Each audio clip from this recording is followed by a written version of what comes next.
Nag-aalok ang state-owned power generation firm ng Korea ng nuclear training program sa gobyerno ng Pilipinas bilang bahagi ng package para i-refurbish ang mothballed Bataan Nuclear Power Plant, ENPP, na ginagaya ang competency at work program na ginagamit sa East Asian country. At bago natin ituloy, kung ikaw ay bago pa lang sa aking YouTube channel ay huwag kalimutan mag-subscribe at i-click na rin ang bell icon para lagi kang updated sa mga bago kong upload video. Isang senior executive mula sa Korea Hydro and Nuclear Power Limited Company, KHNP, isang subsidiary ng Korea Electric Power Corporation, ay nagsabi sa isang kamakailang panayam na ang pagsasanay ay tatagal ng 2 hanggang 3 taon, na kinabibilangan ng pagsasanay sa silid-aralan, pati na rin ang praktikal na karanasan. Para sa pagsasanay sa silid-aralan, aabot ito ng 8 hanggang 9 na buwan, at sa kakailangan din namin ng on-the-job training at shadow training kasama ang aming mga engineer at technician, sinabi ng opisyal ng kumpanya sa mga mamamahayag sa isang press tour na inorganisa ng Korean Culture and Information Services noong September 18 hanggang September 22. Dagdag niya, bahagi ito ng feasibility study. We are trying to establish a roadmap and that is why we want to do it together with the Department of Energy. Inatansya ng opisyal ng KHNP na ang Bataan Nuclear Power Plant, na magiging una sa bansa kung ito ay magiging operational, ay mangangailangan ng humigit kumulang 300 tauhan.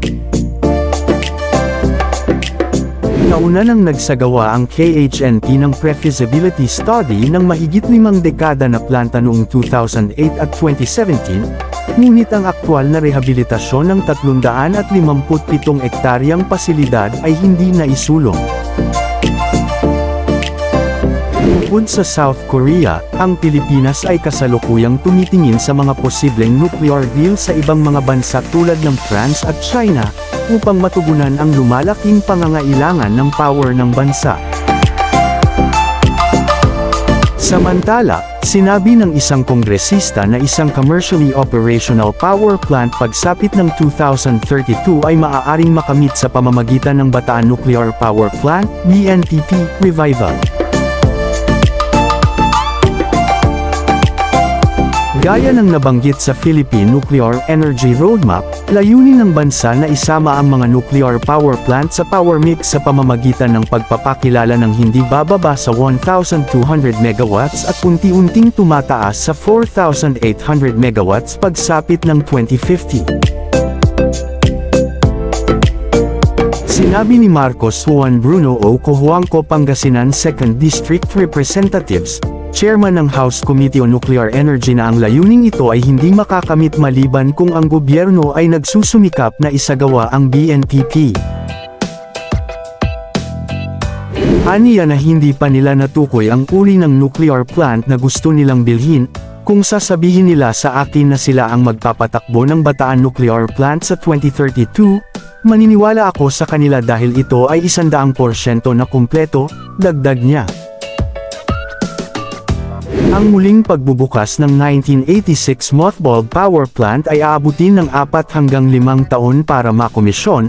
Ayon kay Cojuangco, ang Bataan ay maaaring mag-supply ng 620 megawatts, at maaari itayo ang 3 AP1000, na maaaring mag-supply ng 1,100 megawatts bawat isa para sa kabuuang kapasidad na 3,920.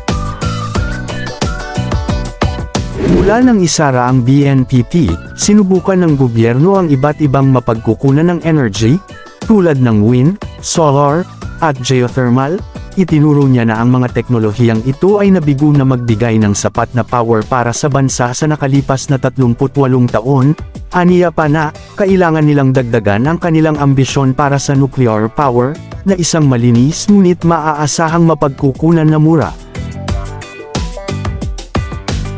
Inanto ni Cojuangco na ang AP1000 ng Westinghouse Electric Company, APR1000 ng Korea Hydro and Nuclear Power Company Limited, KHNP, at ang CANDU-6 ng Canada ay ang 3 madaling maihatid na nuclear plants na akma para sa bansa. Nilagdaan ng Pilipinas at South Korea ang isang Memorandum of Understanding, MOU, noong October 7 para simulan ang feasibility study ng BNPP sa January 2025. Hahatiin ang pag-aaral sa dalawang yugto, isang pagtatasa ng kasalukuyang kondisyon ng planta at isang pagsusuri sa kakayahang umangkop nito. Ang KHNP ay maaaring magrekomenda ng mga alternatibong opsyon, kabilang ang pagtatayo ng isang conventional plant o ang pagbuo ng isang maliit na modular reactor, sabi ng Department of Energy, DOE. Samantala, matitiyak ng bansa ang seguridad sa energy sa pamamagitan ng pagtap sa napakalaking potensyal ng energy sa loob ng Bangsamoro Autonomous Region in Muslim Mindanao, BARMM, at kasabay nito, nagdudulot ng mga positibong pagbabago sa buhay ng mga tao sa rehiyon. Sa pamamagitan ng paggamit ng napakalaking potensyal ng energy sa loob ng BARMM, babawasan ang pag-asa sa mga panlabas na pinagkukunan, pag-aanan ang masasamang epekto ng pagbabago-bago ng presyo, at bubuo ng matatag na pundasyon para sa seguridad ng energy ng bansa. Sabi ni Pangulong Marcos sa ceremonial na paglagda sa Malacanang ng Joint Circular na nagtatakda ng mga alituntunin sa Petroleum Service Contracts, PSCs, at Cooperating Contracts, COCs, sa BARMM. Binanggit ng Pangulo, gayunpaman, na ang partnership ay umaabot ng higit pa sa pag-unlad ng mapagkukunan ng enerhiya, dahil ipinangako niyang galugarin at samantalahin ang bawat pagkakataon sa pag-unlad na magbibigay kapangyarihan sa populasyon ng rehiyon at magpapahusay sa kanilang kalidad ng buhay. Napapanahon ang pagpapalabas ng mga alituntunin, ani Marcos, kung isa sa alang-alang ang mga hamon na idinulot ng pag-ubos ng Malampaya Reservoir at pabago-bago ng presyo ng fossil fuel, na nag-udyok sa pamahalaan na gumawa ng mapagpasyang aksyon upang muling pag-ibayuhin ang pagsaliksik ng petrolyo, at pagyamanin ang pag-unlad ng indigenous energy resources.